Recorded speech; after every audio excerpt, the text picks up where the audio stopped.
Physical filters ഉള്ള sunscreen ആണോ നല്ലത് അതേ കെമിക്കൽ ഫിൽറ്റേഴ്സ് ഉള്ള സൺസ്ക്രീൻ ആണോ നല്ലത്? ഒരുപാട് പേര് എന്നോട് ചോദിക്കാറുണ്ട്. രണ്ട് സൺസ്ക്രീനും ആക്ച്വലി നല്ലതാണ്, ഈവൻ ഹൈബ്രിഡ് സൺസ്ക്രീനും നല്ലതാണ്. പക്ഷെ നമ്മൾ ശ്രദ്ധിക്കേണ്ട കാര്യം എന്തെന്ന് വെച്ചാൽ ചില സമയങ്ങളിൽ നമ്മുടെ സ്കിന്നിൽ ഫിസിക്കൽ സൺസ്ക്രീൻ ആയിരിക്കും വർക്ക് ചെയ്യുന്നത്. എക്സ്പെഷ്യലി നമുക്ക് ആക്നെ പ്രോൺ സ്കിൻ ആണെങ്കിൽ, സ്കിൻ ഇറിറ്റേറ്റഡ് ആയിരിക്കുന്ന സമയത്ത്. പിന്നെ ചില ആൾക്കാർക്ക് കെമിക്കൽ സൺസ്ക്രീൻ ടോളറേറ്റ് ചെയ്യാൻ പറ്റില്ല, കാരണം ചിലപ്പോൾ അവർക്കത് എന്താ പറയുന്നത് സ്കിൻ ഇറിറ്റേഷൻസ് കൊടുക്കാൻ ചാൻസ് ഉണ്ട്. അതല്ലെങ്കിൽ ചില ആൾക്കാർക്ക് ഫിസിക്കൽ സൺസ്ക്രീൻ പറ്റില്ല, കാരണം അവർക്ക് അതിന്മേൽ അലർജി വന്നിട്ട് ഫേസ് ഒരുമാതിരി ഡള്ളാക്കുന്ന കണക്കൊക്കെ തോന്നും.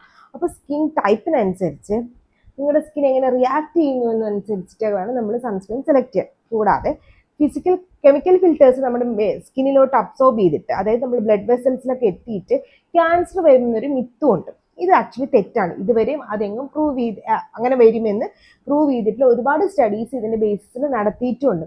ഇത് യൂസ് ചെയ്യാതെ വരുമ്പോഴാണ് നമുക്ക് ക്യാൻസർ വരുന്നത്. കാരണം സണ്ണിൽ നിന്ന് വരുന്ന UVA UVB റേസൊക്കെ നമ്മുടെ സെൽസിൽ വന്നിട്ട് ആ സെല്ലിന്റെ DNA ഓൾട്ടർ ചെയ്യാനുള്ള കഴിവുണ്ട്, മ്യൂട്ടേഷൻ എന്ന് പറയും. അത് ചെയ്യാനുള്ള കഴിവുണ്ട്. അതിൽ നിന്ന് നമ്മളെ പ്രൊട്ടക്ട് ചെയ്യാനാണ് നമ്മൾ സൺസ്ക്രീൻ ബേസിക്കലി യൂസ് ചെയ്യുന്നത്.